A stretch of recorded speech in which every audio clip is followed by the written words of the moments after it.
Hello friends, welcome back to my channel. तो आज इस वीडियो में आप देखने वाले हैं ये क्वेश्चन पेपर जो कि anaesthesia and critical care technician का फाइनल ईयर का पेपर है।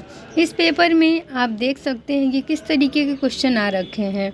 मेनली ये जो 2024 यानी इसी साल जो अक्टूबर में एग्ज़ाम हो रखे थे उसी का ये पेपर है और ये 3 घंटे का एग्ज़ाम होता है। टोटल 25 मार्क्स का होता है और 25 मार्क्स जो बचे 100 में वो होता है ओरल प्रैक्टिकल वगैरह का। तो पहला जो आपका है क्वेश्चन वो MCQ टाइप क्वेश्चन है, यानी मल्टीपल चॉइस क्वेश्चन। तो इसमें है sharp are disposed in. Sharp में क्या आते हैं तो निडल्स वगैरह आते हैं। तो जो शार्प्स होते हैं, नुकीली चीज़ें होती हैं, उन वस्तुओं का निपटान किस में किया जाता है, किस डस्टबिन में।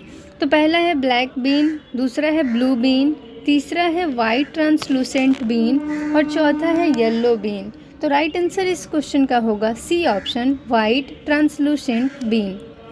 सेकेंड क्वेश्चन है which part of brain controls the heart, यानी हमारे मस्तिष्क का, ब्रेन का कौन सा हिस्सा है जो कि हार्ट को कंट्रोल करता है। 4 ऑप्शन दिए गए हैं। पहला है सेरिबेलम, दूसरा है सेरिब्रम, तीसरा है मेडुला ऑब्लंगाटा और चौथा है नन ऑफ दीज। तो चारों ऑप्शन में से राइट आंसर होगा सी ऑप्शन, मेडुला ऑब्लंगाटा। तो ये जो हमारा ब्रेन का पार्ट है मेडुला, वो हार्ट को कंट्रोल करता है, हार्ट बीट को कंट्रोल करता है। नेक्स्ट क्वेश्चन है normal pH of blood is, यानी कि ब्लड का, यानी खून का, रक्त का सामान्य पीएच कितना होता है। तो पहला ऑप्शन है 7.30 से 7.40, सेकेंड ऑप्शन है 7.35 टू 7.45, नेक्स्ट ऑप्शन है 7.4 टू 7.5 एंड लास्ट ऑप्शन है नन ऑफ दिस। तो राइट आंसर होगा B option, 7.35 to 7.45। Next question है हमारा which among the following is an example of hypertonic intravenous solution. तो ये 4 ऑप्शन दिए गए हैं, उसमें से बताना है कि कौन सा हाइपरटोनिक इंट्रावेनस सॉल्यूशन का एग्जाम्पल है। पहला ऑप्शन है डेक्सट्रोज नॉर्मल सलाइन, दूसरा ऑप्शन है 50% डेक्सट्रोज, थर्ड ऑप्शन है 0.4% NaCl, फोर्थ ऑप्शन है रिंगर्स लैक्टेट। तो इसका आंसर आप लोग को कमेंट सेक्शन में करना है। इसका आंसर मैं आप लोग को नेक्स्ट वीडियो में शेयर करूँगी। नेक्स्ट क्वेश्चन है what is the first line of defence in any immune system. तो आपको बताना है कि इम्यून रिस्पॉन्स में फर्स्ट लाइन ऑफ डिफेंस किसका होता है। किसी भी प्रतिरक्षा प्रतिक्रिया में रक्षा की पहली पंक्ति क्या है। तो इसमें हमारे इस क्वेश्चन का राइट आंसर होगा A option, anatomical, mechanical and chemical barrier. तो इसमें क्या है आपका कि हमारे बॉडी में जब भी कुछ भी इम्यून सिस्टम से रिलेटेड, मान के चलिए कुछ भी हम लोग को बाहरी चीज़ें अगर अटैक करें तो पहले वो स्किन पे करती हैं। तो सबसे पहला जो है वो स्किन जो है पहला बैरियर हुआ। फर्स्ट लाइन डिफेंस बैरियर में किसका आया तो स्किन का आया। तो इसी तरीके से ए ऑप्शन इस क्वेश्चन का राइट आंसर है। नेक्स्ट क्वेश्चन है choose right and wrong in the following statements, यानी कि आपको इसमें बताना है, स्टेटमेंट्स दिए गए हैं और बताना है कि वो सही है या गलत है। तो फर्स्ट ऑप्शन है AC node of heart acts as a pacemaker. तो एसी नोड जो है वो पेसमेकर की तरह एक्ट करता है, ठीक है, पेसमेकर है हमारे हार्ट का।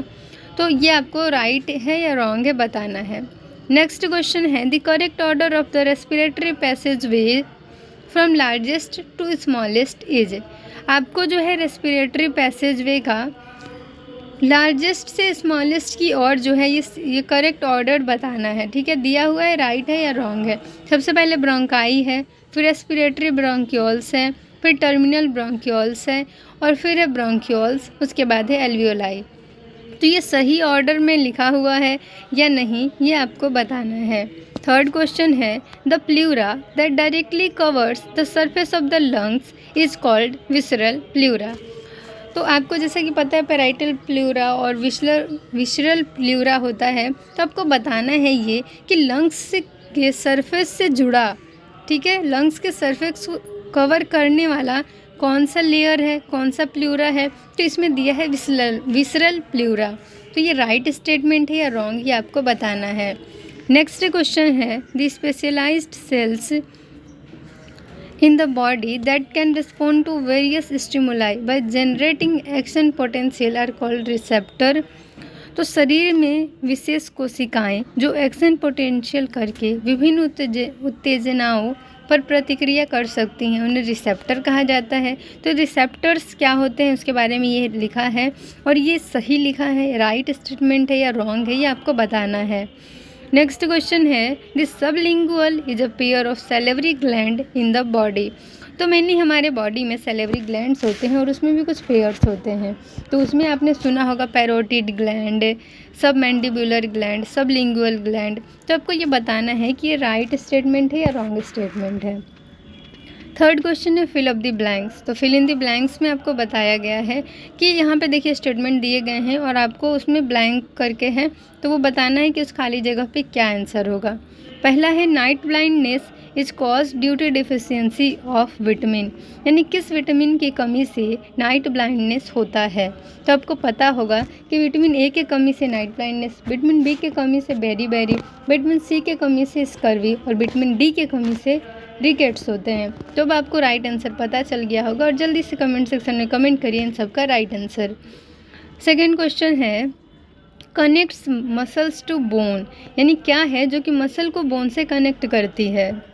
थर्ड क्वेश्चन है the right lung has blank lobes, यानी कि राइट लंग्स के पास यानी दाएं फेफड़े के पास कितनी लोब्स होते हैं। फोर्थ क्वेश्चन है a health care provider prescribes 1500 ml of normal saline to be infused over 7 hours. 7 घंटे में 1.5 लीटर नॉर्मल सलाइन पेशेंट को देना है।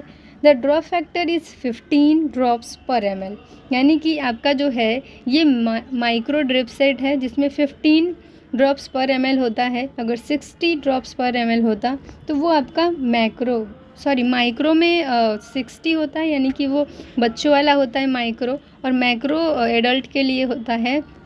तो उसमें जो है 15 ड्रॉप्स पर ml होता है, तो ये एडल्ट्स वाला है।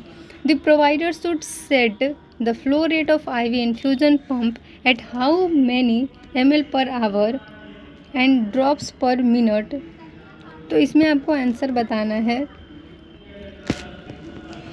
तो इसमें क्या है इसको एक बार और रिपीट कर दें कि एक पेशेंट है जिसको कि 1.5 लीटर NS देना है 7 घंटे में, वो भी इन्फ्यूज़न से देना है, और ड्रॉप फैक्टर उसका क्या है कि 15 ड्रॉप्स पर ml। ठीक है, अब इसमें बताना है कि IV इन्फ्यूज़न पंप से आप उसको कितने ml पे सेट करेंगे इन्फ्यूजन, ये आपको बताना है। तो अगर इसको आपका फॉर्मूला पता होगा तो आप इसको बहुत ही आसानी से सॉल्व कर सकते हैं कि कितने ml पर आवर और कितने ड्रॉप पर मिनट आप इनको जो है फ्लूइड देंगे। नेक्स्ट क्वेश्चन है the hormones secreted by posterior pituitary are. तो पोस्टीरियर पिट्यूटरी के द्वारा कौन कौन से हार्मोन सिक्रीट करते हैं। तो एंटीरियर में तो होते हैं काम भर, और पोस्टीरियर में कितने होते हैं तो 2 होते हैं। तो उन दोनों का नाम आपको यहाँ पे बताना है। नेक्स्ट क्वेश्चन है right short notes on any 4 of the following. पहला क्वेश्चन है, यानी कि ये 5 मार्क्स के क्वेश्चन होते हैं, 6 में से 4 आपको करने होंगे। पहला क्वेश्चन है describe the functions of the urinary system in the body. Urinary system का हमारे शरीर में क्या काम होता है ये आपको यहाँ पे लिख के बताना है, और हो सके तो डायग्राम भी इंक्लूड कर दीजिएगा। नेक्स्ट क्वेश्चन है define signs symptoms and treatment of hepatitis A. Hepatitis A क्या होता है, उसके साइन क्या हैं, लक्षण क्या होते हैं, साइन एंड सिम्टम्स आपको बताने हैं, और उसका इलाज क्या है ये भी आपको इंक्लूड करना है। नेक्स्ट क्वेश्चन है draw a well label diagram of urinary system. Urinary system का अच्छा सा डायग्राम बनाना है, उसका नाम लिखना है, और हो सके तो उसके बारे में आप थोड़ा बहुत लिख भी सकते हैं। नेक्स्ट क्वेश्चन है डिस्कस इंटरकोस्टल ड्रेनेज। तो आपने ICD के बारे में सुना होगा, इंटरकोस्टल ड्रेनेज, उसके बारे में आपको यहाँ पे डिटेल में लिखना है। ये 5 मार्क्स का क्वेश्चन है, उसके अकॉर्डिंग आप यहाँ पे लिख सकते हैं और डायग्राम भी इंक्लूड कर सकते हैं। नेक्स्ट क्वेश्चन है discuss the management of hypoglycaemia. अगर बॉडी में ग्लूकोज की, शुगर की कमी हो गई है तो आप उसको कैसे मैनेज करेंगे, हाइपोग्लाइसीमिया की कंडीशन को कैसे मैनेज करेंगे। नेक्स्ट क्वेश्चन है discuss the function of liver. हमारे बॉडी में लीवर होता है, और लीवर का हमारे शरीर में क्या काम है वो आपको यहाँ बताना है। मैं एक बार और रिपीट कर दूँ कि सारे क्वेश्चन में अगर आप डायग्राम इंक्लूड करते हैं, उसका नाम लिखते हैं और आंसर स्टेप बाय स्टेप अच्छे से लिखते हैं तो आपको बहुत ही अच्छे मार्क्स मिलेंगे। नेक्स्ट क्वेश्चन है answer in details of any 4 of the following. 6 question दिए गए हैं, 4 क्वेश्चन करना है और एक क्वेश्चन इसमें 10 मार्क्स का होगा। पहला क्वेश्चन है discuss pathology, clinical features and management of bronchitis. अगर किसी को ब्रोंकाइटिस हो गया है तो आप उसमें कैसे जानेंगे कि ब्रोंकाइटिस है, पैथोलॉजी क्या होगी, साइन एंड सिम्टम्स यानी क्लिनिकल फीचर्स क्या होंगे और उसको कैसे मैनेज करना है ये भी हम देखेंगे। तो ये सारी चीज़ों को लिखना है और डायग्राम भी आपको इसमें मेंशन कर देना है, जिससे कि मार्क्स बहुत ही अच्छे मिल सकते हैं। नेक्स्ट क्वेश्चन है discuss primary management of cervical spine injury and precautions required while shifting this patients. यानी कि अगर किसी को सर्वाइकल स्पाइन इंजरी हो रखी है तो उसको कैसे मैनेज करेंगे, प्राइमरी मैनेजमेंट के स्टेप्स क्या हैं और उसमें क्या क्या सावधानी आपको बरतनी है, क्या क्या प्रिकॉशन लेना है उन पेशेंट्स को शिफ्ट करने के दौरान। नेक्स्ट क्वेश्चन है discuss different types of shock and there management. Shock के बारे में लिखना है, कितने प्रकार के होते हैं यानी टाइप्स क्या हैं और उसको कैसे मैनेज करेंगे ये भी आपको यहाँ पे मेंशन करना है। नेक्स्ट क्वेश्चन है describe the science, symptoms and treatment of hyperthyroidism. तो यहाँ पे आपको बताना है कि अगर हाइपरथायरॉयडिज्म की कंडीशन है, किसी को है, तो उसके लक्षण क्या होंगे, साइन एंड सिम्टम्स क्या होंगे, कैसे उनको ट्रीट करना है। तो ये सारी चीज़ें आपको बतानी है और डायग्राम भी मेंशन कर देना है। नेक्स्ट क्वेश्चन है describe the management of abdominal trauma in the emergency department. अगर इमरजेंसी डिपार्टमेंट में एक केस आता है एब्डोमिनल ट्रॉमा का तो उसे आप कैसे मैनेज करेंगे। तो सबसे पहले आपको लिखना है कि एब्डोमिनल ट्रॉमा होता क्या है और उसमें क्या क्या होता है एब्डोमिनल ट्रॉमा में और क्या साइन एंड सिम्टम्स होंगे, कैसे मैनेज करेंगे, क्या ट्रीटमेंट होगा। तो ये सारी चीज़ें आपको यहाँ पे मेंशन करनी होगी। नेक्स्ट क्वेश्चन है describe types of anaemia, science and symptoms and treatment. तो आपको बताना है कि एनीमिया क्या होता है, एनीमिया के प्रकार कितने होते हैं, अगर एनीमिया हो जाता है तो उसके लक्षण क्या आएंगे, साइन एंड सिम्टम्स भी लिखने हैं और उसका इलाज भी लिखना है। तो इस तरीके से ये सारे क्वेश्चन आपके लिए बहुत ज़्यादा इंपॉर्टेंट हो सकते हैं। ये सिर्फ इसी साल का पेपर नहीं है, समझिए कि हर साल इसमें से कुछ ना कुछ क्वेश्चन लड़ने हैं। तो सारे क्वेश्चन को अच्छे से नोट कर लीजिए और सारे क्वेश्चन को सॉल्व कर लीजिए ताकि आपको नेक्स्ट एग्ज़ाम के लिए काफ़ी ज़्यादा हेल्प मिले। तो इस तरीके से इस वीडियो को यहीं पे एंड करते हैं। Thank you for watching my video. अगर चैनल पे नए हैं तो चैनल को सब्सक्राइब कर लीजिए और बेल आइकन को प्रेस कर लीजिए ताकि आपको सारी लेटेस्ट वीडियो की अपडेट्स मिलती रहें। और यहाँ पे जिस भी क्वेश्चन का आंसर मैंने आप लोगों के साथ शेयर नहीं करा है तो आप लोग पहले ये सारे जो 15 मार्क्स क्वेश्चन हैं उसको सॉल्व करिए, कमेंट सेक्शन में कमेंट करिए सारे आंसर्स और जिसमें डाउट हो आप कमेंट करिए। मैं नेक्स्ट वीडियो में इसका आंसर सेशन लेके आऊँगी। तो thank you for watching my video. Channel पे नए हैं तो अभी सब्सक्राइब कर लीजिए और सारे बच्चों को शेयर कर दीजिए। तो thank you, bye, take care.